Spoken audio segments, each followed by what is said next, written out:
আমরা মাজারে যাওয়া নিয়ে অনেক আপত্তি ধরনের কথা শুনে থাকি। কেউ বলে থাকে মাজারে যাওয়া শিরক, কেউ বলে থাকে মাজারে যাওয়া বড় গুনাহ। সম্পূর্ণ পুরো কথাটি ভুল। কারণ মাজারে যাওয়া হচ্ছে আল্লাহ রসুল সাল্লাল্লাহু আলাইহি সাল্লামের সুন্নাহ।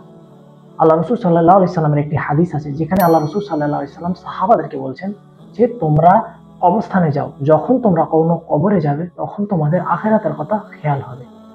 মাজার হচ্ছে একটি আরবি শব্দ। মাজার শব্দের অর্থ হচ্ছে জিয়ারত স্থান, মানে যেখানে জিয়ারত করা হয়। মাজার এবং কবর দুটি সম্পূর্ণ একই জিনিস।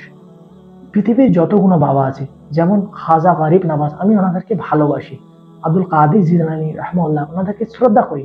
কিন্তু আমাদের আল্লাহ সুবহানাহু ওয়া তাআলা সূরা আল ইমরানে বলছে, এসো আমাদের আর আপনাদের মধ্যে যেটা এক, সবচেয়ে প্রথম যে জিনিসটা কি, আল্লাহ না আবুদা ইল্লাল্লাহ।